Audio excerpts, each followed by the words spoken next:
ನಮಸ್ತೆ ಟಿವಿ 20 ಕನ್ನಡ ವಾಹಿನಿಗೆ ಸ್ವಾಗತ. ಬೈಲಹೊಂಗಲ ತಾಲೂಕಿನ ಮುರುಗೋಡು ಗ್ರಾಮದಲ್ಲಿ 1968ರಲ್ಲಿ ಶಿವಯೋಗಿ ಮಹಂತ ಶಿವಯೋಗಿಗಳ ಅಮೃತ ಹಸ್ತದಿಂದ ಲೋಕೋಪಯೋಗಿ ಇಲಾಖೆಯಿಂದ ನಿರ್ಮಿಸಲಾದ ಪ್ರವಾಸಿ ಮಂದಿರ ಇಂದು ಪಾಳು ಬಿದ್ದ ಬಂಗಲೆಯಾಗಿ ಮಾರ್ಪಟ್ಟಿದೆ. ಗ್ರಾಮೀಣ ಭಾಗದ ಪ್ರವಾಸಿಗರು ಹಾಗೂ ಸಾರ್ವಜನಿಕರ ವಾಸ್ತವ್ಯಕ್ಕಾಗಿ ಸರ್ಕಾರ ಕೋಟ್ಯಾಂತರ ರೂಪಾಯಿ ವೆಚ್ಚದಲ್ಲಿ ನಿರ್ಮಿಸಿದ್ದ ಈ ಕಟ್ಟಡದಲ್ಲಿ ಈವರೆಗೆ ಸಮರ್ಪಕವಾಗಿ ಯಾರು ಕೂಡ ವಾಸ್ತವ್ಯ ಮಾಡಿದ ಉದಾಹರಣೆ ಕೂಡ ಇಲ್ಲ ಅಂತ ಸ್ಥಳೀಯರು ಆರೋಪಿಸಿದ್ದಾರೆ. ಸೂಕ್ತ ನಿರ್ವಹಣೆ ಹಾಗೂ ಮೂಲಭೂತ ಸೌಕರ್ಯಗಳ ಕೊರತೆಯಿಂದ ಕಟ್ಟಡದ ಸುತ್ತಮುತ್ತ ಮುಳ್ಳುಗಂಟೆ ಬೆಳೆದು ಅರಣ್ಯದಂತಾಗಿದೆ. ಇದರ ಪರಿಣಾಮವಾಗಿ ಮದ್ಯಪ್ರಿಯರು ಹಾಗೂ ಜೂಜುಕೋರರ ಅಡ್ಡಿಯಾಗಿ ಪ್ರವಾಸಿ ಮಂದಿರ ಮಾರ್ಪಟ್ಟಿದೆ ಎನ್ನಲಾಗ್ತಾ ಇದೆ. ಗ್ರಾಮಸ್ಥರು ಈ ಕಟ್ಟಡವನ್ನ ಬೂತ್ ಬಂಗಲೆ ಅಂತ ಕರೆಯುತ್ತಿದ್ದಾರೆ.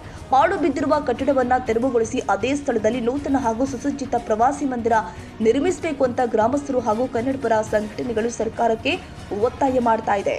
Bureau report Veeresh Belachina Maradimath, TV 20 Kannada news, Murgod.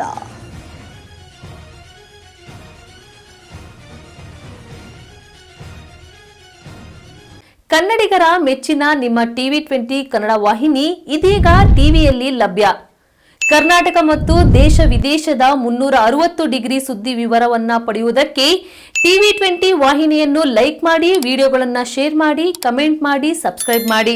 HCN cable 842 ನಂಬರ್ನಲ್ಲಿ Hukkeri taluk ಹಾಗೂ ಸಂಕೇಶ್ವರದ ಸುತ್ತಮುತ್ತಲಿನ ಹಳ್ಳಿಗಳಲ್ಲಿ ಲಭ್ಯ.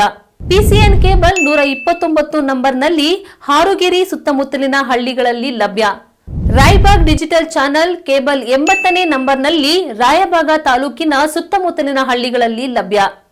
UDCN ಕೇಬಲ್ ನೆಟ್ವರ್ಕ್ ಉಗಾರ ಸುತ್ತಮುತ್ತಲಿನ ಹಳ್ಳಿಗಳಲ್ಲಿ ನಿಮ್ಮ ಟಿವಿ 20 ಕನ್ನಡ ವಾಹಿನಿಯೂ ಲಭ್ಯ.